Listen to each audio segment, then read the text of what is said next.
He tore the flower gravely from his pinhole, smelt it, almost no smell, and placed it in his heart pocket. Language of flowers. They like it because no one can hear. Or a poison bouquet to strike him down. Then, walking slowly forward, he read the letter again, murmuring here and there a word. Angry tulips, with darling manflower, flourish your cactus. If you don't please, poor forget-me-not, how I long violets to dear roses. When we soon an enemy meet, all naughty night talk, wife, Martha's perfume. Having read it all, he took it from the newspaper and put it in his back pocket. Weak joy opened his lips. Changed since the first letter. Wonder, did she wrote it herself? June the indigenous, girl of good family like me, respectable character, could meet you after rosary. Thank you not having any. Usual love skirmish then, running round the corners.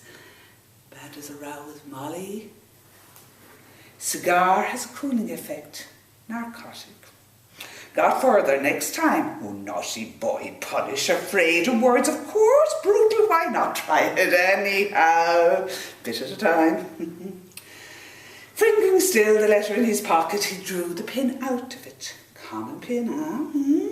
He threw it on the road, one of her clothes somewhere, pinned together. Queer the number of pins they always have. No roses without thorns. Flat Dublin voices brawled in his head. Those two sluts that night in the coombe, linked together in the wane. Oh, Mary lost the pin of her drawers. She didn't know what to do to keep it up, to keep it up. It, them. Such a bad headache. She has her roses probably. Or sitting all day typing, eye focus, bad for stomach nerves.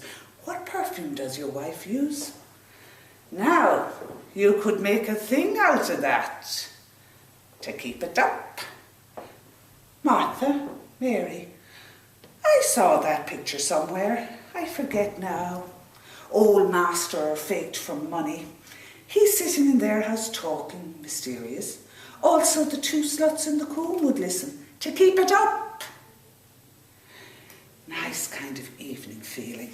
No more wandering about. Just loll there. Quite dusk. Let everything rip. Forget. Tell about places you've seen, strange customs.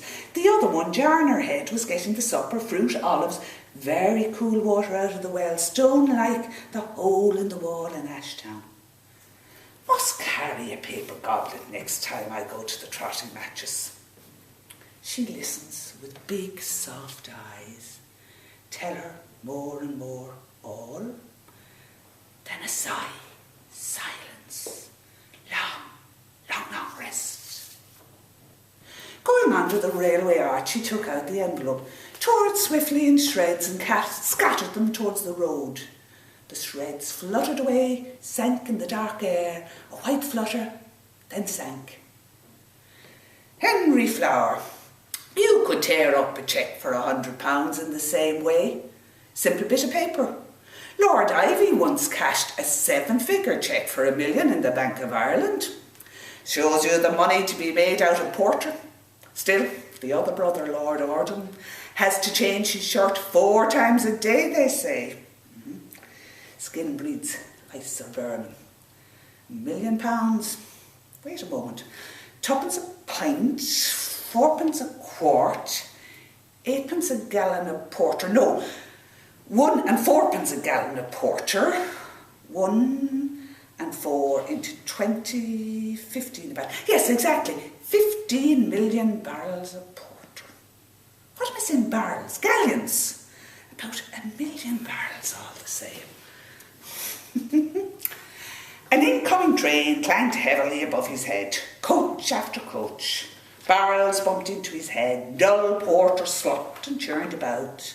The bunghole sprang open and huge dark flood leaked out, flowing together, winding through mud flats all over the level land, a lazy swirl of liquor bearing along wide-leaved flowers of its froth.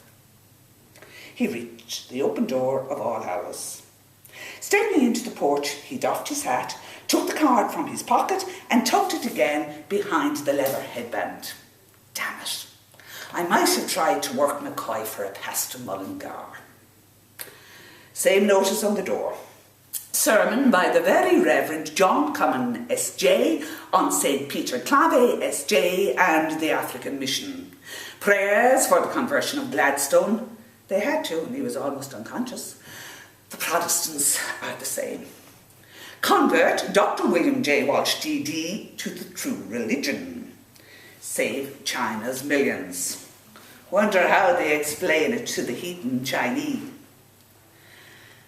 Prefer an ounce of opium. Celestials. Rank heresy for them. Buddha, their God, lying on his side in the museum. Taking it easy with hand under his cheek. Joss sticks burning. Not like Echo Homo. Crown of thorns and cross. Clever idea, St. Patrick the Shamrock. Chopsticks. Commie. Martin Cunningham. Knows him. Distinguished looking. Oh, sorry, I didn't work him about getting Molly into the choir instead of that Father Farley, who looked a fool but wasn't. They'll talk that. He's not going out in the bluey specs with the set rolling off him to baptise the blacks, is he? The glasses would take their fancy, flashing. Like to see them sitting around in a ring with bulb lips, entranced, listening. Still life. Lap it up like milk, I suppose.